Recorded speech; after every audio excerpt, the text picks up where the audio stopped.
25-year, veteran of the KICKER product line. We really appreciate your guys' support. I absolutely love coming to your store. You guys are always doing some really cool stuff and really cool cars in the bay.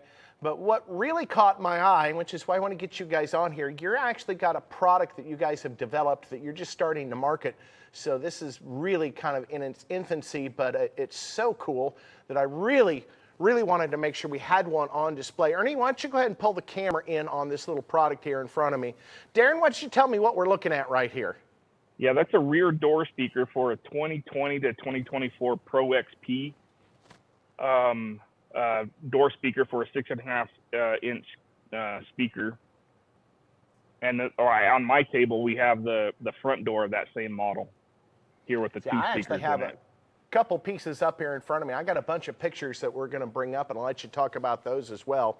But yeah, perfect. This is such a neat product because when I saw this product in your store, I thought it was factory. I thought it was an OEM piece that you guys just put our speakers in just to show off the speakers. But I was actually pretty surprised when you guys told me, no, you guys are actually making these in-house from the ground up. So tell me a little bit about the process and what prompted you guys to do this. Yeah, we just thought there was a need for some better, some of the OEMs, the way they mount the speakers in it weren't, only one-sided, not a full enclosed speaker, and you're not really getting the quality, as you guys know, the quality with a one-sided speaker mount. So we wanted to enclose them and add plenty of airspace in there to give it the mid bass and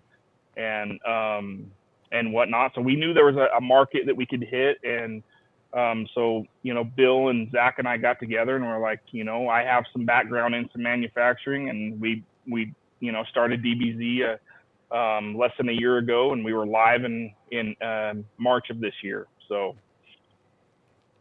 not very long. Like I say, this definitely is in its infancy. That's about the time I was there, isn't it, Bill? Just nod yes or no. Yeah. Yeah. I figured it was about that time, but yeah, so these things were really fresh. In fact, they actually smelled new back then. Just kidding.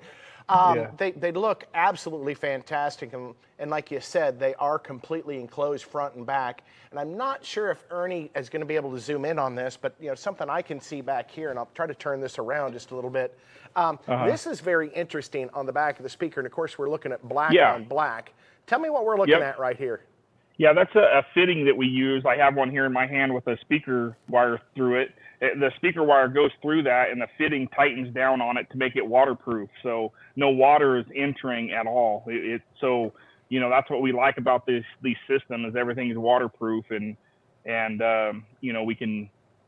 So a fitting goes in there. I don't know. I can't see if there's a fitting in that one. I think there is. Yeah, there he is. Yeah. And I've used those type of connectors for years in car audio, going through firewalls when you're running 4-gauge or 8-gauge or 1/0, when you really have to have something weatherproof. And that is not a cheap fitting, and it just shows you guys have pretty much spared no expense on these enclosures. And I noticed they when I pick it up and hold it, it not only is the fit and finish and the texture, I mean, it's hard to believe that these are 3D printed, and they are, correct? Yeah, they're a carbon fiber material that we use, so it's lighter and stronger, and the texture looks good. You know what I mean? It looks like a factory finished piece, and that's what we did with a lot of the designing that we did in it. We wanted to make it look, like you just said, like it's part of the vehicle, like Polaris or Can-Am actually made that piece. That's what we wanted our customers to believe. We wanted it to be, make it look like an OEM part inside of their cars that they could show off their sound with.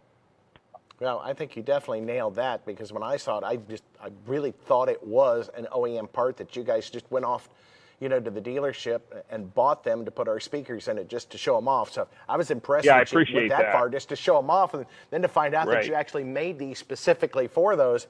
But you're right. I mean, the texture on these, it's so fine. I mean, you really have to get up close to see that this is 3D printed. And then once again, for those of you guys that don't know about 3D printing, I mean, it's not a quick process. How long did it take you to actually design the first one? And do you even remember how many attempts you had before you got a somewhat workable sample? Yeah, that's funny you say that. We did struggle at the beginning, and for fit and the quality that we wanted. We could have stopped way at the beginning and said, okay, this is good enough, but we wanted to to dive in and try to make the highest quality as we could.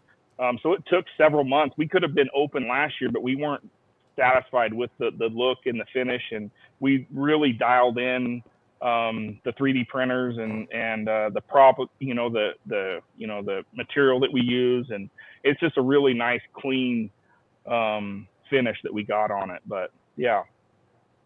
Yeah, and it just the fact that I've been to the store and I know how dedicated you guys to the the final product. So it does not surprise me at all that you guys were really struggling to make these things right, but the effort definitely paid off.